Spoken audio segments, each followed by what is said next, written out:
nagbabalik ang ating programa dito pa rin sa Fun and Laugh with Ron. At alam kong kanina nyo pa inaintay ang ating susunod na fantastic guest for today. Kaya kilalanin na natin siya. Please welcome ang Yoyoy ng Cavite! Hello! Ayan. Hello, Yoyoy. Hello. Pleased to meet you again. Woo! Finally, nagkita na kami ulit ni Yoyoy, ang aming Yoyoy. Yoy, upo muna kayo. Thank you. Upo ka muna. At syempre, Yoy, bago ang lahat, bumati ka muna sa ating mga fun barkada mula Luzon, Visayas at Mindanao or nasan man sila around the world. Alright, good morning sa lahat natin, sa lahat ng mga ka-fun barkada dyan, lalong-lalo na sa abroad, syempre sa Luzon, Visayas at Mindanao. Maraming salamat po sa inyong panonood sa Fun and Laugh with Ron! Yeah, hey! Alam nyo guys, ako fan talaga ako nito ni Yoyoy. Talagang hinanap ko talagang schedule nito at napaunlakan niya talaga tayo. Pero ano naman yung nakapag-inspire sa'yo or makahiligan para maging impersonator ni Yoyoy Rebillame? Kasi pwede namang si Piolo Pascual. Di ba? Oo, tama ka talaga. Kasi idol. pogi ito si Yoyoy. Oy, Pero, grabe naman. so bakit si Yoyoy Villame? Kasi tubong probinsya ako sa Mindanao. So, nung elementary ako, uso pa sa radyo yung mga kanta ni Yoyoy Villame, Max Urban, mga novelty songs. So, yun ang kinahiligan ko doon. So, naisip ko parang okay to ah. Nung pumunta ako ng Maynila, yun, ginawa ko yung, kinanta ko yung kanta ni Yoyoy. Aba, nag-click naman. Kaya, tinuloy-tuloy ko na. So, ayaw kay Piolo Pascual, kay Yoyoy talaga, no? Ano siya eh. Pero ito naman, ano yung pinaka-unforgettable moment mo nung nagsisimula ka pa lang sa pagiging impersonator ni Yoyoy? Marami na akong mga sinalihan ng mga contest. So, parang hindi ako bagay doon eh. Kasi lalo na sa mga Got Talent. So, mukhang hindi ako patok doon. Kasi lalo na pag mga fire dancer kalaban mo. So, Oo, tumatambling-tumbling na, no? Wala. Kung ginagawa ko na lang, guesting na lang sa mga birthday. Dati kasi, libre lang. Basta't makapag-perform lang ako, makapagpasaya. So, may natuwa naman. So, may nagbibigay ng tip. Hanggang sa naisip ko, sasali ako sa mga TV. So, sumali po ako hanggang sa, ayun, nagtuloy-tuloy. Okay pala to ah. Wow. At saka, alam nyo, nakita ko na kasi si Yoyoy mag-perform. Feeling ko binabalik niya ako sa pagkabata. Yung mga tugtugin talaga ni Yoyoy. Talagang manghang-mangha ako sa kanyang nagpe-perform. At feeling ko bata pa din ako nung every time na nagpe-perform siya. Ako naman kasi, idol, hindi naman talaga ako yung talagang magaling. So, itong sa akin, katuwaan lang. So, kino-cover ko yung mga songs ni Yoyoy Villame kasi idol siya kasi yung isa sa inspirasyon ko para gagawin to kasi kumikita kasi dito. Oo, tama. Pagkakanta ko ng love song, hindi bagay sa akin. Kasi tayo mga singer, dapat bagay yung boses mo kung anong genre ka. So ako nasa novelty song. So Mga yun ang novelty. ano ko, Yoyoy Villame. Wow. Kaya mamaya, pakinggan nyo talaga to. Promise, mga fan barkada. Pero yun ngayon, 5 years from now, sino na bilang impersonator or performer si Yoyoy ng Cavite? Sa tingin mo? Ganun pa din. Ganun pa din. Pine-perform mo pa din yung mga novelty kasi, song. ayaw kong lumayo sa genre ko. Kasi sa panahon ngayon, maraming mga magagaling kumanta ng mga love song kagaya mo. Magaling. Wow. So dito na ako sa mga gilid-gilid lang. Uy, gabi siya. Mga pangkatuwaan lang ba? Mga pang birthday, mga pang concert, fiesta, yan. Oo, at saka yung mga auntie, uncle natin dyan na every time magpe-perform, no, patok na patok talaga to, no? Ayun, pero ano ba yung hindi mo malilimutang experience nung nagpe-perform ka as Yoyoy Villame? Wala akong maalala. Wala. Pero lahat yung fun, no, na nabibigay nila sa'yo. Opo. Oh, pero ngayon ba si Yoyoy? Meron pala. Yung hindi ako binayaran ng... meron kasing kumuha sa akin direktor. So, nag-guest ako, nag-usap kami. Tapos pagdating ng show ko, nawala.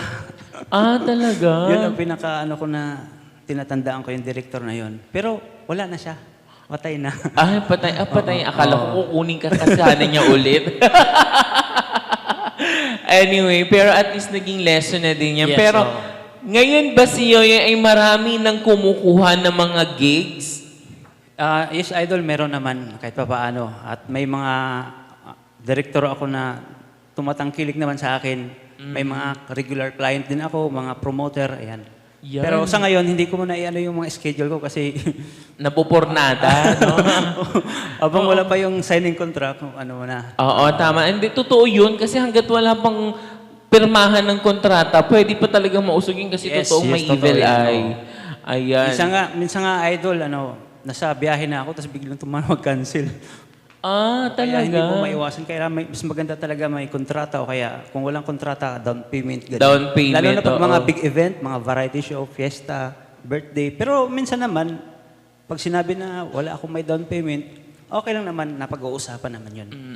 As a Totoo. performer, ayan. Oo, guys, ito sa mga mga promoter diyan, mga director ko no ha. Huwag niyo naman ginaganon yung mga talent kasi Yes, opo. ito po ay pumupuhunan. Bukod po dun sa talent na pinapakita nila, ay naglalaan po sila ng oras, pamasahe, ng effort, ayusin po yung sarili nila. Kaya wag naman po sana ganon, 'di ba? Talent is not for free, sabi nga nila. Pero pwede naman pag-usapan kung halimbawa, yung nagsi-celebrate, regalo ko na sa kanya yon, yung pag-perform ko, pwede naman yan. Pero pag sa mga show, variety show, mga piyestahan, concert, syempre, hihingi tayo ng budget kasi yan ang Bread and ikinabubuhay ko yan. Oo, yes. Pero si Yoyoy ba, ay kamusta ang puso ni Yoyoy ngayon? Si Yoyoy ba ay may asawa na, may girlfriend? Yes, meron akong asawa ngayon, nasa Korea po. Nasa Korea Yes. na. So, mahappy pala ang puso ng ating Yoyoy ngayon. So, kamusta naman siya? Bakit may haha? Rock and roll. Rock and roll. Ayan.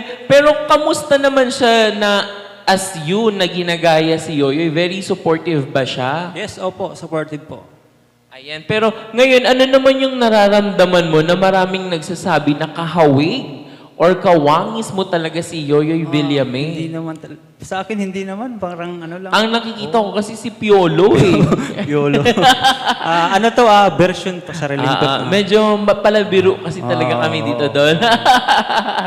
Pero ngayon, Yoy, no, ano naman ang nararamdaman mo na maraming sumusuporta na sa'yo at kahit pa paano, di ba sabi mo nga, marami nang kumukuha sa'yo. Opo. Siyempre, masaya ako dahil kahit pa paano, may sumusuporta sa akin, may nagtiwala sa aking munting talento, ayan, sa pag-awit. Ayan. Wow, napaka-sweet naman. Kaya no? maraming salamat po dyan sa aking mga director, mga promoter dyan, mga bookers, yan, mga client, maraming salamat po.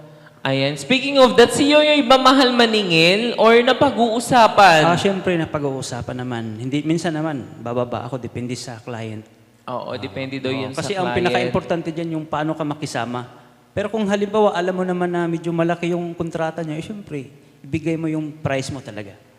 Tama naman Lalo-lalo yun. na kung malayo. Oo. Di ba? Depende rin sa lokasyon.